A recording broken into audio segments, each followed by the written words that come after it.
제가 이 가해자한테는 적당히 호구가 되시라. 본인이 갑이신데 뭐 그렇게 하느냐.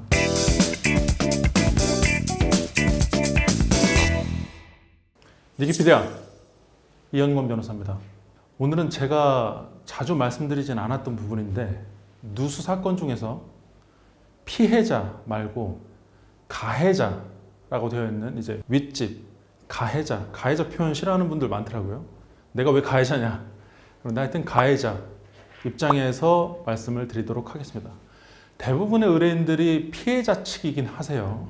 피해자 입장에 반대편이기 때문에 아무래도 우리 반대 주장을 하는 분들이고 피해자 입장에서는 조금 죄송한 말씀들을 제가 드려야 되기 때문에 그래서 좀 애매하긴 하지만 가해자 분들도 저희 의뢰인들이 많다 보니까 가해자 분들이 누수 사건과 관련됐을 때 대응책에 대해서 설명을 드리도록 하겠습니다. 가해자 분들 제가 누누이 강조하는데 호구 되시면 안 돼요. 호의가 너무 계속되다 보니까 호구가 되시는 분들이 많습니다. 그래서 그러실 필요까지는 없다. 가해자가 안타깝게도 누수 사건에서는 초반에는 무조건 갑이에요. 법원 들어가서 감정 결과 나오기 전까지는 무조건 갑일 수밖에 없습니다. 왜? 손해배상액에 대한 입증 그리고 제일 중요한 누수 원인에 대한 입증이 불확실하다고 보기 때문이에요. 그래서 누수 원인이 가해자, 나다가 분명해질 때에야 손해배상 책임이 발생하는 겁니다.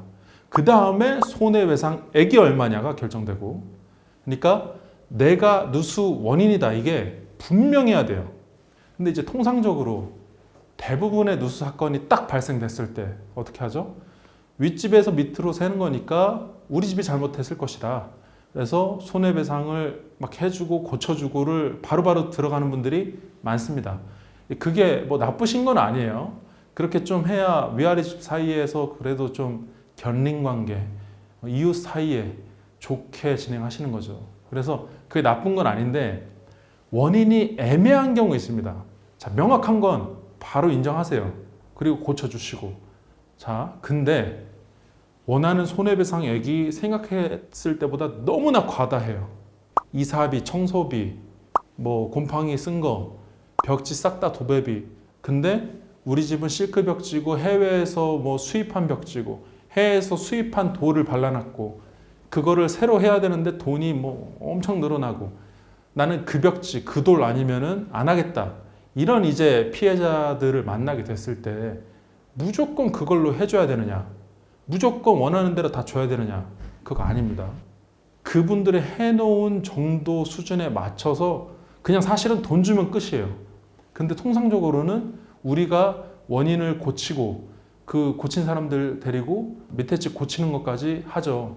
그렇게 공사를 연결해서 해야 좀 가격이 다운되니까 그렇게 많이들 하시는데 그 비슷한 수준으로 해주면 되는 거지 무조건 그 사람이 해놓은 그 비싼 걸로 무조건 해야 되는 것은 아니다. 그래서 적당하게 조율을 하셔야 되는 거지 해달라고 무조건 해주는 거는 아닙니다. 적정액에 대해서 협의를 하시는 거고 너무 과다하게 부른다. 그럼 그 손해배상 금액 입증해봐라 하고 미셔도 되는 거예요. 자, 그래서 가해자가 갑이다는 얘기가 초반에 나오는 겁니다. 자, 그럼 원인이 불확실할 때는 어떻게 될까요? 자, 내가 때린 게 아니에요. 이 왼손이 때린 게 아니야. 근데 왼손이 무조건 줘야 되나요? 때린 건 얘인데 말도 안 되죠. 이거는 원인이 불확실할 때에는 원인이 분명하게 밝혀져야 돼요. 그러면 원인 입증을 내가 해야 될까요? 가해자가 해야 되나요? 아닙니다. 원인 입증은 피해자가 입증하는 거예요. 피해자에게 입증 책임이 있다. 뭐? 누수 원인이 가해자 측, 지금 가해자라고 하는 그 윗집에 있는지, 그리고 그 원인이 윗집이면 손해배상액은 얼마인지 다 피해자가 입증하는 거예요. 그래서 어떻게 해야 되냐? 내가 원인인지 아닌지 아직은 불확실하니까 원인이면 내가 주는데 아직은 불확실하니 당신이 감정인을 부르세요. 아니면 탐접체를 부르세요. 내가 원인이다가 나오면 내가 감정비랑 손해배상액을 주겠다. 이렇게 협조를 하시고 우리 집을 탐지할 수 있게끔 열어주셔야 돼요. 내가 탐지사 불러가지고 내가 내 돈으로 내 원인 찾아서 내가 금액 대충 얼마일 것 같으니까 다 주고 저쪽에서 더 달라는 대로 또 더 주고 이거 아니라 원인에 대한 입증 책임 누구에 있다? 피해자에게 있다. 그래서 피해자도 누수 원인을 본 돈으로 탐지하고 가해자가 특정이 됐을 때야 청구하실 수 있는 거예요. 아직 가해자가 특정이 안 됐다. 그럼 청구 못 하는 겁니다. 근데 이제 울면서 하소연하시는 분들이 있어요. 가해자 측인데 오셔가지고 내가 정말 힘들다. 내가 뭐도 해주고 고쳐줬는데 또 누수 나가지고 또 우리 책임이라고 해서 뭐 하는데 밑에 집 가보니까 누수 뭐 피해도 없는 것 같은데 피해 났다고 하고 얼마 달라고 하고 정신적 손해배상도 달라고 하고 새 걸로 고쳐달라고 하고 온갖 얘기를 한다고 너무 힘들어하시는 가해자가 있어요. 제가 이 가해자한테는 적당히 호구가 되시라. 본인이 갑이신데 뭐 그렇게 하느냐. 원인에 대한 정확한 입증을 해오라고 해라. 그러면 또 뭐라고 하냐. 이미 호구가 됐기 때문에 자기는 안 한다고 하는데 어떡하냐. 내가 해야지. 내가 탐지사 불러야지. 이렇게 한단 말이에요. 아니라고 그게. 탐지사 누가 불러야 된다? 피해자가 불러야 돼요. 소송 가서도 감정 누가 해야 된다? 피해자가 해야 돼요. 적정히 협의 봐주려고 노력하고 우리 집 들어와서 탐지할 수 있도록 허락하고 그건 하셔야 된단 말이에요. 근데 여기서 또 문제가 있죠. 허락했어. 탐지사가 왔네? 못 찾았어. 또 허락했어. 또 왔네? 못 찾았어. 또 허락했어. 이번엔 막 땅을 파네? 바닥을 파네? 배관을 파네? 배관을 고치라고 하네? 고쳤어요. 근데 또 누수가 나. 또 파재.